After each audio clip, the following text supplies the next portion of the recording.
Estamos no ano 5.785 desde a criação do homem no Jardim do Éden, no Jardim do Éden, onde Ada e Rava foram criados. Nós temos aqui no nosso canal estudos semanais, leitura das porções diárias de Torá que são feitas exclusivamente para você. Se você está aqui pela primeira vez, muito bem-vindo e muito obrigada pela tua presença aqui comigo. E eu te faço um convite já desde o início. Desde o início aqui desse vídeo, eu já te convido porque você é uma pessoa muito especial, não está aqui por acaso. O Eterno tem algo a tratar e a falar aí na tua alma e no teu coração, né? No teu leve aí, no teu coração. Talvez uma resposta de oração, talvez uma pergunta aí que não tem resposta, que tu não encontrou, mas quem sabe é aqui que o Eterno vai cuidar de você. Então fique tranquilo, fique muita shalom, muita brahot, muitas bênçãos para você. Seja muito bem-vindo, que o Eterno te abençoe. E eu te faço esse convite, fica comigo até o final desse vídeo. Assista todo ele e aí se você gostou, você vai lá, se inscreve no canal, você curte, você compartilha, você comenta, né? Temos aqui muitos comentários que pessoas estão sendo abençoadas, que o Eterno está falando e eu fico muito feliz, é gratificante estar aqui e eu estou aqui todos os dias. Você que já é inscrito, muito obrigada pela tua companhia, que o Eterno te abençoe e derrame sobre a tua vida muitas brahotes. Receba aí o meu carinho, o meu abraço a todos vocês, que sejam ricamente abençoados. Vamos juntos, porque juntos somos mais fortes, alcançamos mais longe e vamos ser aí uma luz que brilhe em meio às trevas. Eu aqui, Nara Chaves, no Torá e Prosa. Esta semana, como eu deixei ontem com vocês, nós estamos hoje na segunda dia e na segunda porção, né? Na segunda aliá aqui, na porção da Parashá Shelar. Parashá Shelar quer dizer enviai, enviai, né? E o tema central desta Parashá, a 37ª Parashá do ano de 5.785. Regressivo, logo estamos aí no final do nosso ano, ano que o Eterno instituiu para nós desde a criação do homem no Jardim do Éden, no Jardim do Éden. O tema central desta Parashá Shelar: envia homens que espiem a terra de Canaã, que eu hei de dar aos filhos de Israel. De cada tribo de seus pais enviareis um homem, sendo cada um deles príncipe entre eles. Então esse é o tema central da nossa Parashá. Então vamos ver, né, onde eu deixei com vocês aqui o resumo do que ia acontecer e ocorrer durante todo e vai ocorrer durante toda essa semana aqui nas leituras de porções de Torá. Então aqui nós vamos encontrar como um tema para nosso segunda aliá, nossa segunda porção, porque os judeus ouviram os espiões. Por quê? Eles deveriam ouvir os espiões que foram lá na ordem para espiar a terra que o Eterno estaria dando ao nosso povo, né? Mas o que aconteceu nesse desfecho da história quando eles foram lá espiar a terra? A Torá relata como os homens enviados por Moshe como espiões fizeram com que os judeus temessem entrar na Terra Santa, dizendo a eles: as pessoas que habitam a terra são muito fortes, gigantes. Não somos capazes de lutar contra eles, pois eles são mais fortes do que ele, isto é, do que o próprio Elohim. Como nossos sábios comentam, é como se o dono não pudesse remover os seus artigos de lá. Olha só o que eles fizeram quando eles trouxeram a notícia. Você já recebeu uma má notícia e uma boa notícia? Todos nós, algum dia da nossa vida, já recebemos várias notícias boas, várias notícias más. Mas o que ocorreu ali? Será que toda a má notícia ela era verídica? Ela era verdadeira? E o que aconteceu conosco, o impacto daquela notícia má nos causou? Então, aqui a gente vê que esse relatório prestado pelos espiões que foram lá visitar a terra de Canaã, que deveriam trazer um relatório que de fato trouxeram, mas eles também trouxeram más notícias.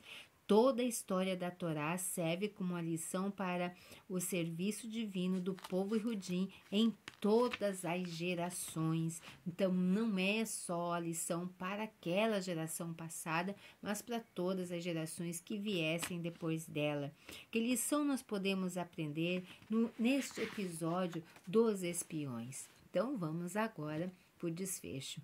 É verdade que nós ainda estamos trabalhando para compensar as consequências negativas do relato dos espiões, mas mesmo assim, não é necessário conhecer todos os detalhes da história, um relato geral teria sido suficiente. Além disso, como uma explicação se faz necessária em relação à questão central, como os espiões foram capazes de assustar os erudins a ponto de dissuadi-los de querer entrar em Eretz Israel, na terra de Israel?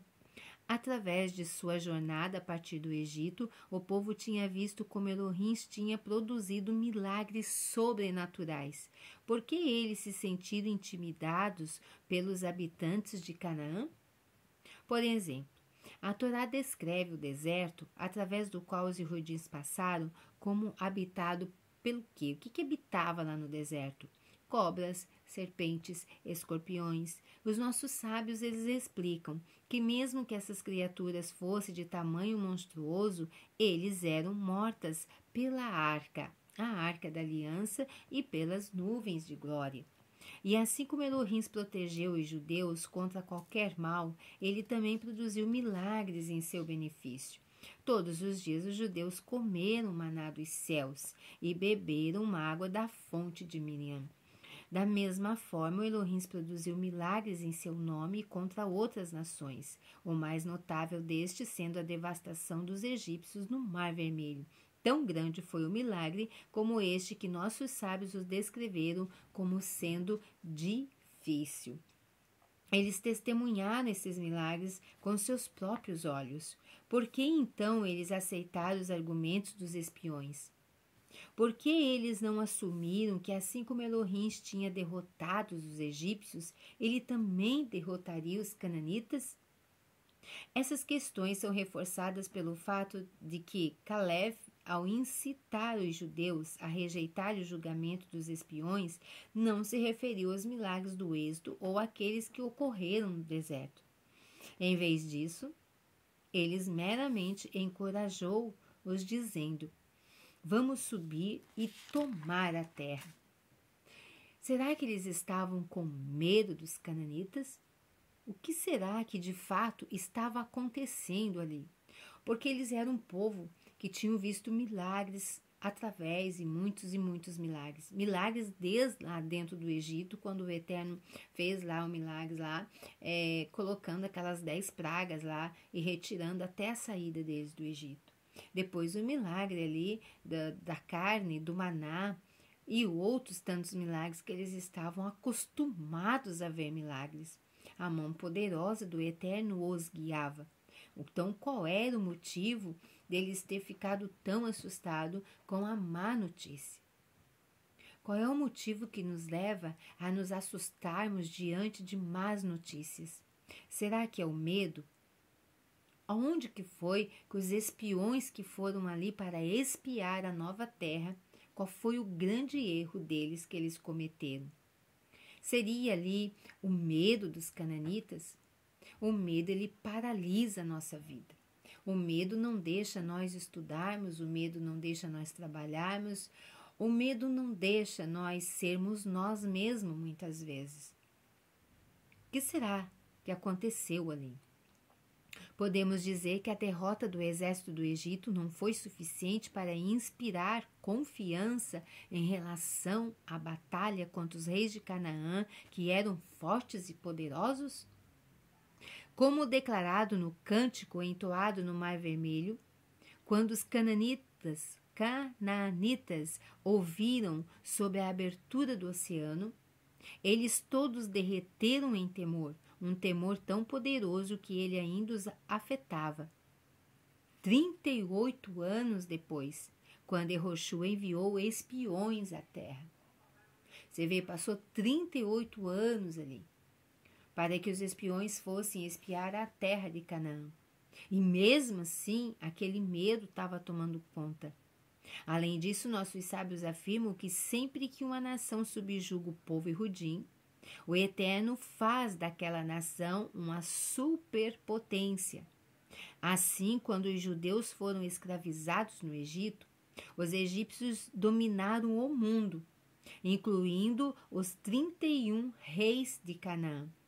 Assim, a devastação dos egípcios certamente lançaria temor nos corações de seus vassalados. Aonde que foi, então, que os espiões erram? Os nossos sábios explicam que o motivo real porque os espiões queriam permanecer no deserto em vez de entrar em Eretz Israel, na terra de Israel, foi porque eles não queriam se envolver com questões materiais. No deserto, o povo foi removido de todas as preocupações materiais. O povo recebia o seu sustento físico de forma milagrosa. E até mesmo as suas roupas cresciam com eles. Os Yehudim sabiam que quando entrassem em Eretz Israel, o maná cessaria e a fonte de Miriam, mas não os acompanharia. Em vez disso, eles teriam de tirar o seu sustento do pão da terra, trabalhando, e teriam de executar o trabalho necessário para obtê-lo. Por este motivo, os espiões reclamaram que Eretz Israel era uma terra que devora os seus habitantes. Esta frase foi muito bem escolhida por eles quando um alimento é ingerido e ele é absorvido no corpo da pessoa que compartilha dele. Assim também queixaram-se os espiões. Quando os Yehudins, os judeus, entrassem em Eretz Israel, na terra de Israel, eles seriam consumidos pela terra e eles próprios se tornariam mundanos. Isto seria um drástico desvio de sua conduta no deserto, onde eles estavam envolvidos somente com o espiritual. De fato, no deserto, até mesmo a comida que eles ingeriam, que era o maná, refinava as suas naturezas, tornando-os aptos ao estudo de Torá. Isso é verdade, como refletido na declaração dos nossos sábios. A Torá foi dada somente àqueles que compartilharam o maná. Mas a intenção de Elohim na criação foi a de que uma moradia fosse construída para eles nos mundos inferiores. Isto requer envolvimento nas dimensões materiais da existência, tornando-se recipientes para a divindade. Consequentemente, os espiões estavam errados. O objetivo final da jornada dos judeus no deserto era a sua vida em Eretz Israel, onde eles construiriam uma moradia para Elohim. A passagem através do deserto foi meramente uma fase preparatória, ou seja, o Eterno estaria preparando o nosso povo para então receber Eretz Israel. Antes de nós sermos agraciados pelo Eterno com um grande milagre, uma grande bênção, o Eterno nos prepara primeiro. Então, nós temos que tirar essa lição aqui para a nossa vida e ficarmos espertos nos acontecimentos da nossa vida pelo qual estamos andando. Milagres e natureza. Baseado no exposto acima, podemos apreciar porque, apesar dos milagres evidentes testemunhados durante o êxodo na abertura do mar e através da sua jornada no deserto, os espiões ainda duvidaram do poder destes milagres, pois eles viram o milagroso e o mundano como dois planos não relacionados. Os milagres do deserto não puderam servir como indicadores relacionados ao seu futuro em Eretz Israel, na terra de Israel, porque lá eles teriam de se envolver com a existência do material. No deserto, eles estavam envolvidos com assuntos espirituais e suas vidas eram controladas pelos milagres. Em Eretz Israel, onde eles estariam envolvidos em questões materiais.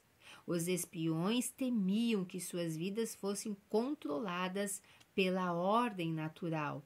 De fato, em relação a certos assuntos, essa transição ficou evidente imediatamente após a sua entrada na Terra Santa. O maná, a fonte de Miriam, e as nuvens da glória, todos eles cessaram. Se a ordem natural prevalecesse, argumentaram eles, então havia um motivo para temer os descendentes dos titãs que habitavam em Eretz Israel. De acordo com a ordem natural, eles eram mais fortes do que os judeus. Será que eles teriam motivo, então? Com base nisto, podemos entender a reafirmação nos nossos sábios do relato dos espiões. É como se o dono não pudesse remover os seus artigos de lá. Os espiões sabiam de fato, eles tinham visto com seus próprios olhos, que o Elohim é o dono do mundo e pode fazer com ele o que ele desejar. Além disso, eles perceberam que toda a entidade do mundo é dos artigos de Elohim. Remover os seus artigos significa elevar a faíscas da divindade envolvidas na substância física de Canaã. Isto os espiões sentiram. É possível se alguém conduz a sua vida de uma forma espiritual.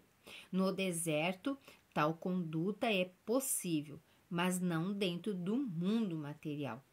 Para que o mundo continue inalterado, governado pelas leis da natureza, e ainda assim se tornar um meio para a divindade, seria necessário pensaram eles, que Elohim sacrificasse a sua posse, e ele próprio aceitasse os ditados da ordem natural. Consequentemente, se for a vontade de Elohim que os judeus se sujeitassem às leis da natureza, os espiões estavam certos de que não haveria lugar para milagres. Este argumento foi contestado por Caleb e Joshua com a declaração: se Deus nos ama, se Elohim nos ama, ele nos dará a terra. Já que o deserto de Elohim é que os Irudins criassem uma moradia para ele. Em Eretz Israel, na terra de Israel, o povo deveria perceber que eles são o nosso pão. Elohim está conosco, não vamos temer. Não há necessidade de temer o confronto com o mundo, mesmo que a ordem natural continue. O Eterno sempre acompanha o povo Irudim e lhes concede um sucesso sobrenatural. E assim, o mundo pode ser considerado o nosso pão, isto é, ele se tornará parte do nosso ser e não nos impedirá de construir uma moradia para a presença do Eterno. Se você tem o desejo de construir na tua vida, você ser o templo, a moradia de Hashem, então tenha certeza, o mundo não vai poder te diminuir.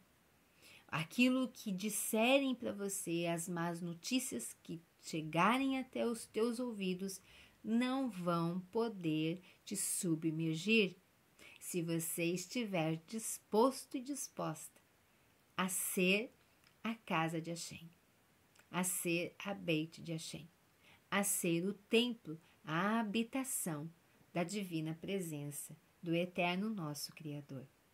Então não tema as más notícias, né? Então essa lição aqui da segunda porção fica para nós. Não vamos ter medo das más notícias. Elas vêm, mas fique firme, fique ali, né? O que o Eterno tem ensinado para você? O que o Eterno tem falado na tua alma e no teu coração? É você que é a habitação, é a casa de Hashem. Ele faz morada em você, ele fala com você, ele cuida de você, ele te alerta dos perigos da vida, ele te instrui o caminho que você deve andar. Então, ele é suficientemente Elohim para fazer o resultado final chegar nas nossas mãos. Vamos confiar em Hashem. Se você gostou desse vídeo, está aqui pela primeira vez e ficou comigo, muito obrigada, de coração. Obrigada. Que o Eterno te abençoe e derrame sobre você muitas brahotes, né? Nós estamos ainda no segundo dia aqui da nossa semana. Um Shavuot Tov a todos nós aqui. Uma boa semana a todos nós. Que o Eterno te abençoe, que Ele conceda o que deseja o teu coração, segundo a sua vontade. Porque eu digo isso? Porque a vontade do Eterno é muito melhor que a minha vontade. A minha vontade pode ser muito boa, mas ela pode ser momentânea. A do Eterno para a minha vida, ela é duradoura e dura para sempre. Então, que o Eterno te abençoe, uma ótima semana aí para você. E vamos junto, todo dia estou aqui para trazer lições de Torá para você. Então, se você está aqui pela primeira vez, ficou comigo até o final, muito obrigada. E gostou? Vai lá, se inscreva no canal, curta, compartilha, comenta com alguém, né? Fala, informa, seja mais uma luz brilhando em meias trevas, porque juntos somos mais fortes, vamos mais longe. Muito obrigada a todos vocês que estão aqui comigo, que o Eterno te abençoe. Até a próxima.